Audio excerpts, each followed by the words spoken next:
미국의 이 언론사는 대부분 전부 친민주당 쪽으로 아주 편향이 돼 있는 단체들이기 때문에 특히 경제학자 다 포함해서요. 그분들의 목적은 결국 트럼프를 까는 쪽으로 이미 결론이 정해져 있죠. 그러면 트럼프를 까려면 제일 좋은 건 경제 나빠진다, 인플레 오른다. 관세를 매겼는데 통화량도 그대로고 통화의 유통 속도는 떨어뜨린다. 그런데 어떻게 인플레가 온다는 얘기죠? 이 두 개의 곱이 결국은 인플레이션과 성장을 가져오는 건데 관세는 이것과는 무관하기 때문에 결과적으로는 인플레가 아니라 디플레이션을 가져온다.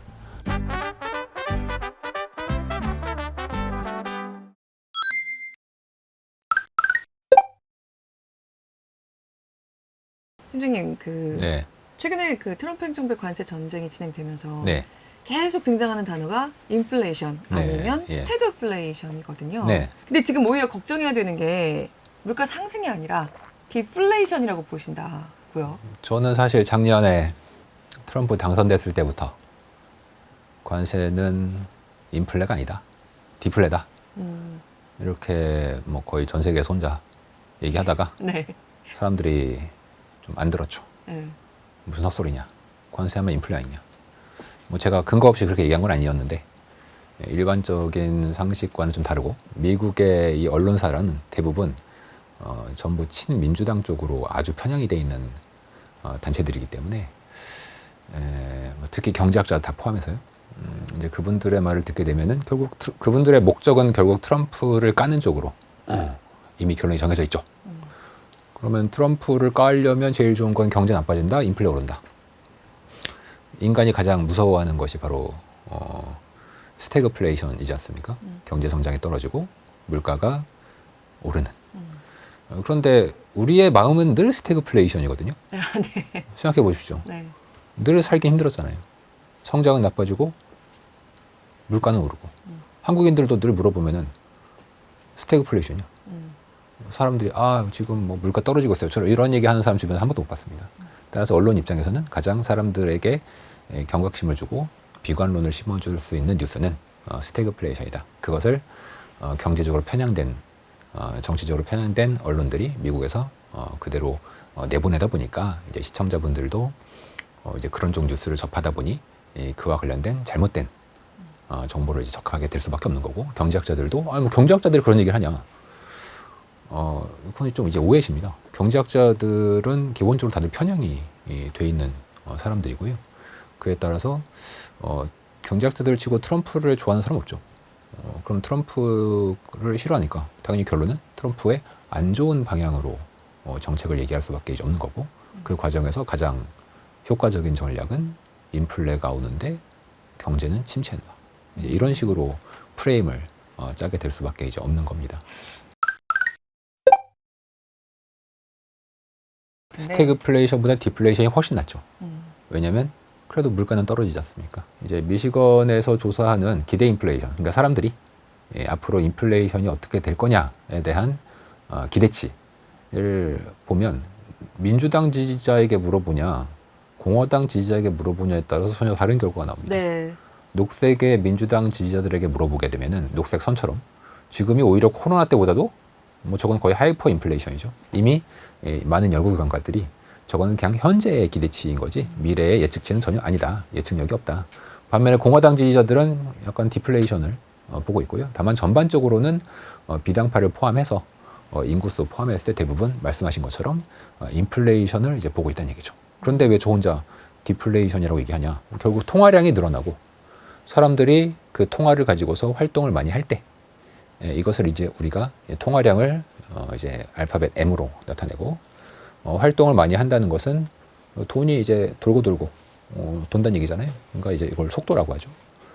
그러니까 화폐의 양과 화폐가 움직이는 속도가 같이 올라가면 혹은 하나가 가만히 있어도 나머지 하나가 올라가게 되면 이것은 인플레다. 그리고 성장이 올라간다. 네. 라고 이제 얘기를 할 수 있는 거죠. 그런데 자세하게 보시면 관세가 통화량을 어떻게 할까요? 전반적으로 수요 위축이 나올 거다라는 거는 뭐 다들 말씀하고 그거는 계시죠. 이제 V 쪽이죠. 네. 통화의 유통 속도를 떨어뜨리는 방향으로 이 관세가 작용하는 거고 통화량에는 아무런 영향이 없습니다. 자, 그렇다면 관세를 매겼는데 통화량도 그대로고 통화의 유통 속도는 떨어뜨린다. 그런데 어떻게 인플레가 온다는 얘기죠? 이 두 개의 곱이 결국은 인플레이션과 성장을 가져오는 건데 관세는 이것과는 무관하기 때문에 결과적으로는 인플레가 아니라 디플레이션을 가져온다라는 것이 저의 아주 인간을 바라보는 아주 다양한 아주 단순한 그리고 결과적으로 그렇게 될 수밖에 없는 그래서 이제 저도 생각이 아니 내가 이상하게 생각하고 있나? 내가 잘못했나? 내가 인간을 잘못 보고 있나? 라고 의심을 해서 이제 과거에 150년 동안에 수많은 관세 사례가 있거든요. 네. 수천 건이 있습니다. 그런 것들을 다 조사해도 결과적으로 저의 주장이 뒷받침 되지 오히려 인플레이션은 오지 않았다는 결과가 나왔기 때문에 저도 좀 더 자신 있게 관세는 디플레다라고 말씀을 드리는 겁니다. 그 관세가 붙어서 어쨌든 이 완성품의 가격이 올라간 것만큼 수입 물가가 올라가죠. 네, 소비자들이 그 비용을 전가받게 될 거다라고 하는 게 기본적으로 관세가 붙었을 때 인플레이션이 올 거라고 하는 이제 예측인 거잖아요. 네, 틀린 근데- 예측이죠. 한번 잘 생각해 보시면 예를 들어서 애플이 아이폰을 100만 원에 판다고 할게요. 100만 원에 팔았을 때 애플의 매출이나 수익이 극대점일 것이기 때문에 그렇습니다. 네. 그럼 만약에 애플이 100만 원이 아니라 150만 원에 팔아도 되잖아요. 200만 원에 팔아도 되고. 근데 왜 150만 원이나 200만 원에 팔지 않느냐? 그 이유는 그 가격에 팔면 애플이 생각했을 때 매출이나 수익이 감소하기 때문에 그렇습니다. 가격이 너무 높으면 가격은 높겠지만 오히려 매출은 줄어들 수가 있겠죠. 왜냐하면 수요가 줄어들 수 있으니까. 그 아주 중요한 스윗 스팟을 정해서 이제 100만 원이라고 정한 거란 말이죠. 네. 근데 만약에 가격이 올라서 즉 관세를 매겨서 가격이 오르면 인플레다라고 얘기하는 주장은 애플이 아이폰 가격을 150만 원, 200만 원으로 올려도 애플의 수익은 계속 올라간다는 얘기는 똑같은 얘기입니다.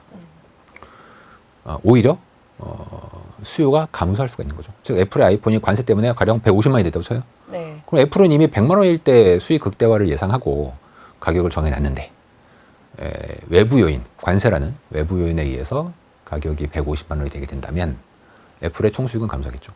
즉 그것을 경제에 비유했을 때는 관세에 따른 비정상적인 외부 요인이 가격을 상승시키게 되면 오히려 수요 감소가 더 크게 나타나면서 전반적으로 디플레이션이 일어난다. 이것을 이제 우리가 수요 감소에 의해서 나타나는 현상이라는 거고요. 그런 면에서 우리가 단순히 수입 물가가 올라가면 그게 인플레다라는 것은 품목마다 다 메커니즘이 다릅니다. 예를 들어서 수요가 너무 많아. 뭐 거의 무한대요. 네. 예를 들어서 어떤 품목이. 그런 것에 관세를 매기게 되면 그러면은 가격이 오를 수가 있죠. 그런데 뭐 예를 들어서 자동차라고 할게요. 자동차가 철강으로 자동차를 만들어. 근데 철강에 관세를 매겼어요. 근데 미국에는 전 세계 자동차가 다 경쟁을 하지 않습니까? 네. 즉 최종 자동차 가격을 변경시키기가 어렵다는 얘기죠. 결국 게임의 법칙에서 생산자와 소비자 간에 서로 누가 더 협상력이 강하냐에 의해서 누가 비용 부담을 할 거냐가 결정이 되는 건데 가령 자동차를 예로 들면 오히려 자동차는 경쟁이 심하니까 가격을 못 올려. 그러면 결국 GM과 포드가 철강 가격 상승분을 전부 부담을 하겠죠. 그럼 GM 포드의 수익은 떨어지겠죠. 그러면 굳이 얘네가 힘들게 생산할 필요가 없지 않습니까? 그냥 공장 문을 닫든지 고용을 줄이든지 그렇게 되면 결국 미국의 생산과 GDP, 소비에는 다 안 좋은 영향을 미칠 수밖에 이제 없지 않겠습니까? 이제 경제라는 건 굉장히 복잡한 계열이고 다들 자기의 주장을 관철시킬 수 있는 특정 품목이나 부분을 가져와서 자신의 논리를 이제 설명을 하는데 그런 논리에 빠져들기가 쉽지만 제가 그런 관점에서 좀 한 가지 말씀드리고 싶은 건 결국은 아까 말씀드렸던 경제의 물가라는 건 통화량과 그 유통 속도의 곱이다. 그 유통 속도는 사람들이 경제 활동을 하려는 욕구다. 이게 가장 이 경제에서의 인문학적인 이제 핵심이 되는 건데 그 통화의 유통 속도, 즉 사람들의 경제 활동 욕구를 방해하는 어떠한 정책이 생기게 된다면 그러한 정책은 반드시 전반적인 디플레이션, 물가 하락, 총수의 감소를 가져오는 것이기 때문에 어쩔 수 없이 디플레이션으로 귀결될 수밖에 없다는 것이 저의 일종의 이제 가설 혹은 어떠한 경제를 볼 때 이제 통찰력이라고 이제 볼 수가 있는 거고요. 자, 그러면 이제 그 말씀하신 과거 사례들을 좀 보면서 얘기를 좀 해볼까요? 예. 2018년에 지금 이 그림에서 보시면은 가로축이 2017년부터 19년. 그리고 저 녹색 선, 저것은 미국의 수입 물가. 수입 물가는 관세에 직접적인 영향을 받습니다. 네. 그냥 바로 때려 버리는 거예요. 잘 보시면은 2018년부터 대중 관세가 엄청나게 높게 네. 25%씩 이제 매겨지기 시작을 했습니다. 만약에 관세가 인플레라면 대중 관세를 매긴 2018년부터 물가가 수입 물가는 적어도 올라야 되지 않겠습니까? 근데 저 그림을 보시면 오히려 관세를 때리자마자 전반적으로 물가가 떨어지기 시작하는 모습이 보이고요. 19년엔 심지어 물가가 마이너스가 나오는 이제 디플레이션이 이제 발생합니다. 경제학자들이 저 그림을 잘 안 보여주는데 이제 굳이 그림을 가지고 내밀면서 왜 이랬습니까? 18년에는 그러면 다들 뭐라고 얘기하냐면 18년에는 환율이 달러가 세지고 네. 위안이 약해지면서 그 관세 효과가 상쇄되었다 이렇게 설명을 하거든요. 저도 그 부분은 일부 영향을 미쳤다고 보고 있는 사람이에요. 그런데 만약에 그게 메인이라면 저 그림에서의 수입 물가는 적어도 떨어지면 안 됩니다. 그냥 해당 수준을 유지만 하는 게 맞겠죠. 왜냐하면 그냥 상쇄시켰을 뿐이니까 환율이. 네.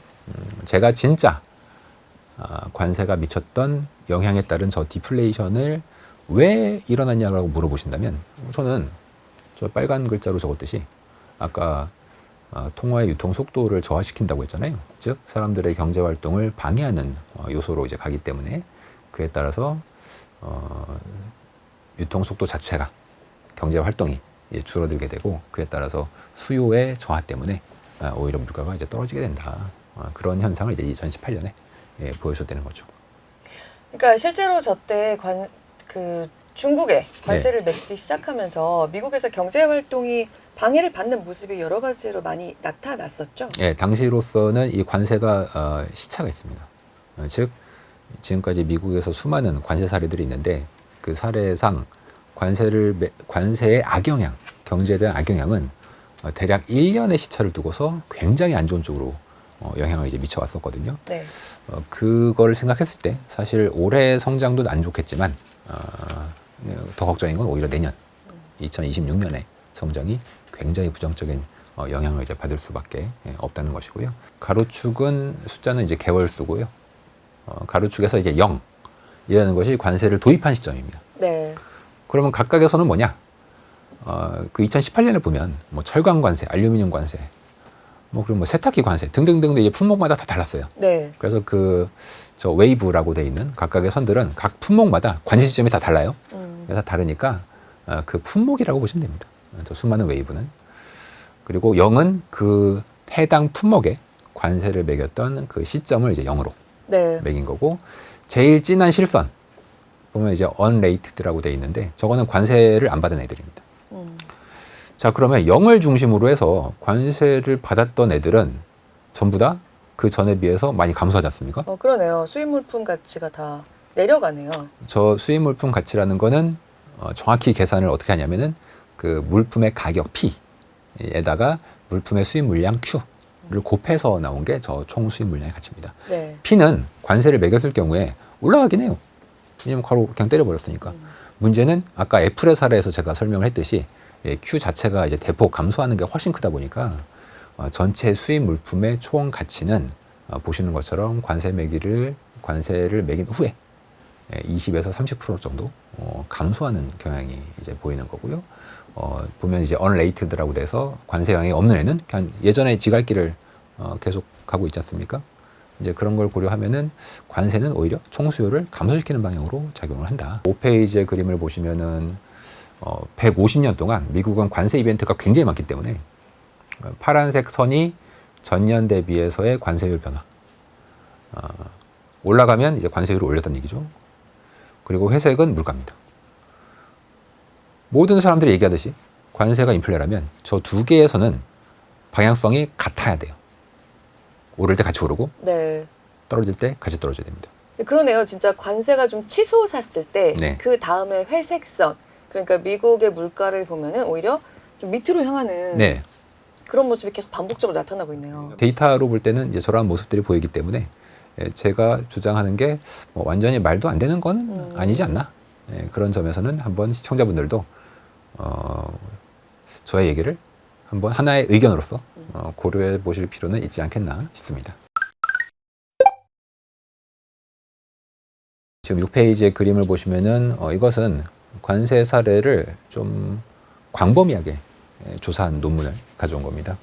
이 관세 사례는 전 세계 150개국 이상을 최근에 60년 동안 모든 나라들의 관세, 왜냐하면 노무 케이스가 많으니까 조사를 해봤을 때 성장률과 생산성, 실업률, 불평등에 안타깝게도 물가는 없습니다. 다만 아마 성장률이 떨어진 걸 고려한다면 물가에도 좀 부정적이지 않았을까라는 것을 이제 저희가 보고 있는 거고, 보시면 뭐 일관되게 관세 도입 후에 전체적으로 아주 부정적인 방향으로 나타나는 것을 이제 보실 수 있을 거고요. 좀 재미있는 점은 도입을 하자마자는 효과가 잘 안 나타나고 1년 후에 갑자기 안 좋아지는 방향으로 작용을 합니다. 저 가로축은 연이에요. 연. 그래서 0이 도입한 연도. 1이 1년 후, 2년 후, 3년 후 전부 다 이제 부정적인 방향으로 경제 전체에 좀 버티다가 악영향을 준다. 네. 그 지난 2018년도 생각해 보시면은 미국이 18년에 관세를 매겼는데 네. 18년만 보면 미국 경제가 좋았거든요. 근데 19년에 굉장히 안 좋아지는 방향으로 작용을 해서 저 그림을 1년에 관세 악영향 시차가 있다라는 점을 이제 볼 수는 있을 거고, 다만 그럼 올해는 괜찮고 내년은 안 좋냐? 그게 아니라 올해가 안 좋은 건 다른 이유가 있습니다. 그 이유는 관세 때문이 아니고 올해 미국 경제가 안 좋은 거는 관세 때문이 아니에요. 내년에 관세 때문에 안 좋은 건 내년이고요. 올해 안 좋은 이유는